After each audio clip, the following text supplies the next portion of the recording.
Isu korupsi jadi salah satu persoalan krusial di Indonesia. Saking krusialnya, isu ini dijadikan salah satu tema debat capres, sehingga masyarakat bisa tahu gagasan-gagasan para capres dalam penanganan korupsi. Belum lama ini, capres nomor urut 3 tegaskan akan jadikan Pulau Nusa Kambangan sebagai lapas khusus koruptor jika terpilih sebagai presiden. Apakah ini cukup untuk membuat jera para koruptor? Kita akan membahasnya bersama penyidik KPK 2013-2021, Yudi Purnomo, dan Ketua DPP Partai Perindo Bidang Hukum Internal, Christoforus Taufik. Selamat sore Bapak-Bapak. Selamat sore Mas. Selamat sore Selamat Pak sore. David. Selamat sore Pak Yudi. Selamat sore Mas. Baik, terima kasih untuk waktunya. Saya ke Pak Yudi dulu, Pak Yudi. Ya. Ini ketika Anda mendengar ide ini, apa yang muncul di kepala Anda ketika dikatakan oleh Mas Ganjar akan menggiring semua napi koruptor atau para koruptor untuk ditahan di Nusa Kambangan? Ya, saya pikir apapun yang disampaikan oleh capres maupun cawapres pada saat ini terkait dengan pemberantasan korupsi sangat penting ya untuk melihat sejauh mana keseriusan dari para capres dan cawapres ketika nanti menjabat. Terkait dengan khususnya ya ketika misalnya para koruptor kemudian ditempatkan di Nusa Kambangan, kita bisa mengevaluasi apa yang terjadi pada saat ini. Kita ingat ketika misalnya Lapas Sukamiskin ya itu dijadikan sebagai pusat ya pusat bagi narapidana koruptor yang sudah mempunyai kekuatan hukum tetap dimanapun berada, nanti pusatnya adalah di Lapas Sukamiskin. Kita melihat pertama ternyata di sana malah ada lapas mewah ya kan. Kemudian yang kedua bahwa ternyata kemudian sudah tidak lagi Lapas Sukamiskin, sekarang sudah bisa di mana saja. Misalnya dia di daerah tertentu dan lain sebagainya, dia pulang kampung ataupun dia berada di tempat lain. Nah, yang menarik adalah maksud Anda bisa di mana saja tuh maksudnya bagaimana? Apakah mereka bisa memilih untuk dipenjarakan di mana atau ya, bagaimana? Bisa, betul.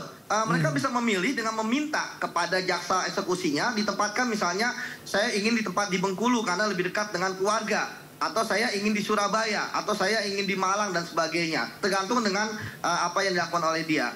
Jadi sebenarnya gini, lapas ini kan sebenarnya adalah ujung dari ya proses sistem peradilan pidana.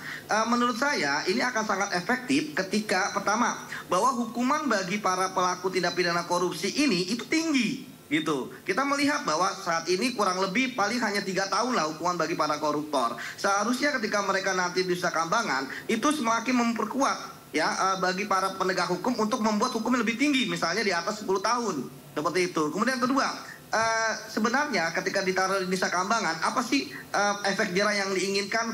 Bahwa pertama itu jauh dari keluarga, kemudian yang kedua tentu komunikasi akan sangat sulit. Yang ketiga, ya kita tahu bahwa sebenarnya walaupun ditaruh Nusa Kambangan, hak-hak berkunjung tetap ada ya, tapi kan terbatas. Siapa sih orang yang mau berkunjung ke sana? Tapi sekali lagi saya katakan bahwa yang perlu dilakukan pertama evaluasi dulu ya, apakah Sukamiskin itu efektif atau tidak. Nah, ketika sudah dievaluasi dan saya sendiri menyatakan bahwa sebenarnya tidak efektif ketika ada di Lapas Sukamiskin. Kenapa? Karena itu di pusat kota, di daerah Bandung lah, ya kan. Kemudian yang kedua, aksesnya bisa dari mana saja, mudah. Pengalaman saya bahwa banyak keluarga yang bisa ngekos atau ngontrak rumah atau bahkan beli rumah di sekitar Lapas Sukamiskin. Jadi ketika mereka di lapas ya tidak ada lagi perbedaan antara di lapas maupun di luar lapas, seperti misalnya kunjungan bisa tiap hari atau tiap feel at home gitu ya, juga disediakan dan sebagainya. Jadi memang kalau misalnya saat ini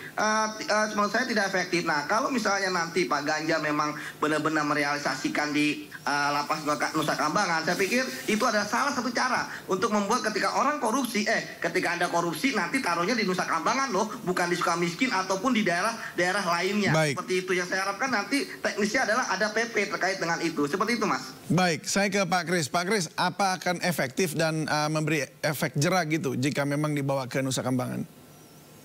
Ya, sebenarnya begini. Ini kan kalau saya baca ini kan message salah satu cara bagaimana membuat efek jera yang sebenarnya dari masa ke masa kan kita semua berkutat apa yang menimbulkan efek jera ini.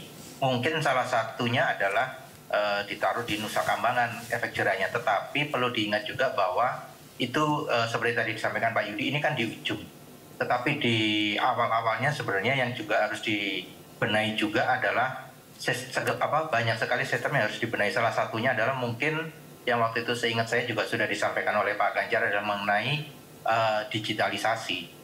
Mungkin kalau interaksi itu interaksi antar manusia bisa dikurangi dengan digital, mungkin itu sudah bisa mengurangi juga potensi terjadinya pelanggaran korupsi. Lalu kemudian yang perlu juga dilihat adalah jangan sampai ini menjadi suatu keputusan yang sifatnya temporary. Jadi artinya kalau memang mau diputuskan ke arah Nusa Kambangan dengan tujuan menimbulkan efek jera, maka harus juga diikuti dengan faktor-faktor turunannya gitu. Apa saja yang membuat orang jera?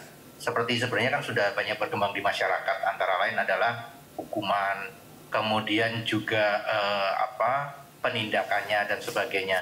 Kalau itu menjadi satu kesatuan, maka menurut saya ini akan sangat efektif gitu. Tapi intinya message-nya adalah ini adalah, kalau saya pahaminya secara pribadi, saya memahaminya ini adalah salah satu keinginan atau salah satu niat untuk mencari apa sih yang membuat efek jera itu bisa muncul. Karena kenapa? Karena kasus-kasus itu ada terus gitu. Sudah berbagai cara dilakukan, masih muncul terus. Walaupun sudah hukumannya belakangan saya lihat seperti kasus BTS itu, kalau saya lihat hukumannya sudah di atas 10 tahun, tapi tetap kelihatannya masih akan terus ada. Jadi pasti ada sesuatu yang perlu dibenahi, termasuk juga pengawasan internal. Pengawasan internal saya pikir juga sangat penting untuk mulai dibenahi juga gitu. Karena kalau sudah penindakan kan sudah di ujung akhir, baru setelah itu penuntutan dan sebagainya. Tetapi pengawasan internal juga harus awasi dan ditingkatkan, yang selama ini rasanya jarang terdengar ya, gebrakan pengawasan internal itu gitu. Mungkin itu dari saya, Mas David. Baik, saya kembali ke Pak Yudi. Selama jadi penyidik ya, Pak, apa sih hal yang paling ditakutkan para koruptor gitu? Ya, hal yang ditakuti oleh para koruptor itu ada dua. Pertama, bagaimana hukumannya maksimal atau berat. Ya, mereka sangat takut ketika hukumannya di atas 10 tahun. Apalagi ketika dulu itu, ya mereka yang tidak kooperatif, ya mereka tidak akan mendapatkan justice kolaborator, ya melalui PP 99 tahun 2012. Kemudian yang kedua, pemiskinan.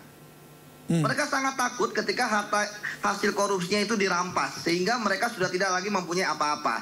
Nah, namun kita bisa melihat sekarang ini kan ada keterbatasan. Bahwa pertama, akibat PP 99 tahun 2012 itu dihapus, ya maka para napi koruptor mau justice kolaborator atau tidak bisa mendapatkan. Kemudian kedua, belum ada undang-undang perampasan aset. Kemudian yang ketiga, bagaimana kinerja KPK yang melemah. Itu sebabnya maka saya misalnya mengusulkan kepada Pak Ganjar, bagaimana tentang PP 99 tahun 2012. Kita harapkan ini yang istilahnya bisa dibawa sebagai kampanye gitu ya, bahwa kita ingin bahwa koruptor itu tidak bisa lagi mendapatkan remisi kalau dia nggak JC lagi gitu. Kalau sekarang kita lihat baru 5 tahun, 3 tahun sudah bebas, dapat remisi 6 bulan, 8 bulan, 2 tahun, 3 tahun seperti itu. Jadi apa efek jerahnya seperti itu. Kemudian yang kedua, terkait dengan undang-undang perampasan aset yang saat ini belum disahkan. Kita berharap bahwa saat ini kan ketika misalnya harta koruptor dirampas dalam undang-undang tipikor itu baru hanya terbatas pada apa yang dia dapatkan dari hasil korupsinya. Ya, sementara korupsi lain, kalau nggak harta korupsi lain, kalau belum bisa dibuktikan, itu nggak bisa dirampas seperti itu. Sehingga kita berharap dengan adanya undang-undang perampasan aset, penyidik ya bisa lebih leluasa untuk menyita sehingga nanti bisa dirampas. Kemudian yang ketiga, bagaimana penguatan KPK yang kita harapkan bahwa dalam ada quick wins lah ya, ketika misalnya siapapun yang menjabat misalnya termasuk Pak Ganjar, apakah berani untuk mengembalikan KPK seperti Undang-Undang 30 tahun 2002 dengan misalnya cara paling mudah adalah membuat perpu seperti itu, Mas. Baik, gimana? Ini jawabannya mesti dari Pak Kris nih yang juga pendukung Mas Ganjar kan? Bagaimana jawabannya nih Pak Kris? Ini kalau saya ya memang sudah memang pendukung karena sudah dikasih statement sama Mas David. Tapi terlepas dari itu saya lihat satu, kalau kita lihat statement-statement dari Pak Mahfud, beliau kan juga sangat concern terhadap hal-hal ini, penegakan hukum dan sebagainya. Jadi menurut saya pasti ada rumusan-rumusan yang sudah ada di kepala beliau yang akan dituangkan. Makanya kalau kita lihat sekarang kampanye terutama dari pasangan Pak Ganjar dan Pak Mahfud, itu yang lebih banyak berbicara soal penegakan hukum dan sebagainya kan Pak Mahfud. Lalu juga dimulai dengan modal yang beliau punyai dari kesederhanaan beliau selama ini dan rekam jejak. Saya yakin ini pasti ada terobosan-terobosan untuk ke arah sana. Dan yang lebih penting, di dalam beberapa kesempatan khususnya Pak Mahfud juga sudah bicara mengenai efek jera. Dan yang saya tahu selama ini kalau beliau sudah bicara itu biasanya dilakukan gitu. Tinggal sekarang tantangannya adalah ke depan adalah bagaimana niat-niat baik ini dan rumusan-rumusan itu bisa ditindaklanjuti secara formal dan menjadi aturan-aturan yang implementatif. Itu sih yang lebih penting. Baik, saya kembalikan lagi ke Pak Yudi. Menurut Anda kira-kira apa yang tadi mungkin dirumuskan oleh Pak Kris mengenai apa yang diterjemahkan dari message-nya Mas Ganjar ini? Apakah ini memang mungkin dilakukan begitu dengan perbaikan sistem dan semuanya tadi? Ya, kalau saya melihat kan pemberantasan korupsi itu dilakukan dengan 3 cara. Yang pertama dengan pencegahan, seperti yang tadi disampaikan oleh Pak Kris ya. Pencegahan ini ada 2 yang paling penting. Bagaimana pembangunan sistem, kita tahu ada e-procurement, e-budgeting gitu kan. Kemudian juga terkait dengan orang, integritasnya.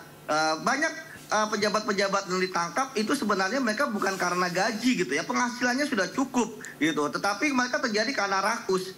Sehingga kita bisa melihat banyak terjadi mega skandal korupsi. Korupsinya bukan 1 miliar, 2 miliar, tapi sampai seperti yang disampaikan oleh Pak Kris tadi ya, BTS itu sampai 8 triliun kerugian keuangan negaranya. Kemudian yang kedua, penindakan seperti yang saya sampaikan. Bahwa kalau misalnya hukumannya masih ringan, kemudian masih mendapatkan remisi, gitu kan, kemudian hartanya nggak dirampas semua, masih tetap kaya. Kita sering melihat kan bagaimana seorang koruptor keluar dari penjara, dia pertama tetap kaya, yang kedua sambutan pendukungnya luar biasa seperti itu. Bahkan kemarin lagi viral bagaimana seorang narapidana koruptor gitu ya, korupsi itu dimakamkan ketika meninggal di Taman Makam Pahlawan. Ini kan yang menarik seperti itu. Ini ada apa gitu. Kemudian yang ketiga adalah partisipasi masyarakat untuk melaporkan. Saya pikir ini sudah menjadi formula ya. Saya paham lah, Prof. Mahfud kan sebagai Menko Polhukam sebenarnya sudah paham, dan kemarin bagaimana secara luar biasa beliau mengakui bahwa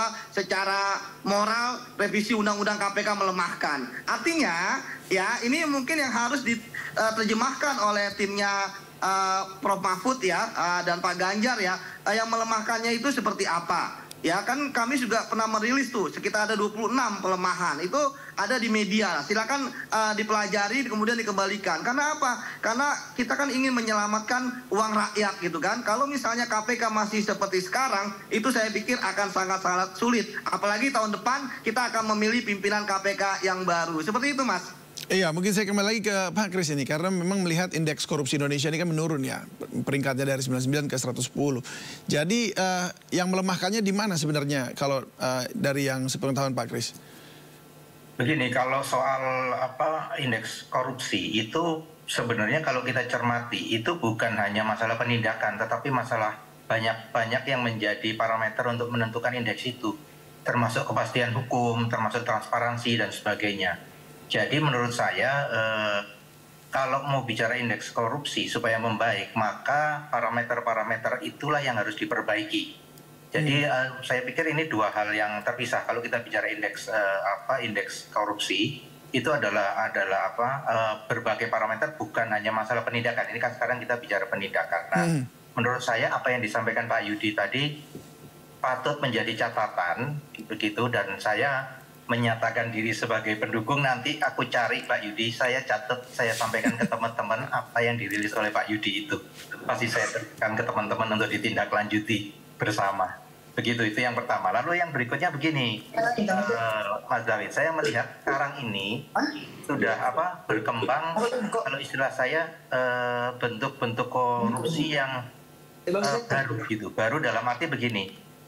Sekarang sudah bergeser ke wilayah-wilayah yang sifatnya proyek-proyek yang customized begitu. Jadi kalau kemarin mungkin bisa dengan katalog, procurement dan sebagainya. Sekarang kan bergeser dengan proyek-proyek yang customized. Nah, kalau proyek-proyek customized ini memang yang harus berfungsi. Seperti apa proyek customize ini, Pak Kris? Kenapa? Seperti apa proyek customize ini? Proyek customize itu contohnya seperti BTS itu. BTS itu kan komponen-komponen yang dipakai ya komponen-komponen untuk proyek BTS saja gitu. Itu menurut saya, istilah saya itu customize. Nah, yang customize seperti ini menurut saya yang bisa berperan aktif sebenarnya adalah internal dahulu sebelum pihak luar, karena yang tahu di dalam itu ya pengawas internal. Ijen-ijen itu kan ada di dalam, di setiap departemen kan ada. Itu maksud saya. Baik, Pak Kris, terima kasih banyak sudah berbagi bersama kami. Demikian juga Pak Yudi. Semoga saja apa yang dibicarakan ini bisa menjadi masukan juga bagi Mas Ganjar dan juga Pak Mahfud ya untuk melaksanakan atau menjalankan janjinya. Terima kasih dan salam sehat selalu. Semoga sukses hari ini.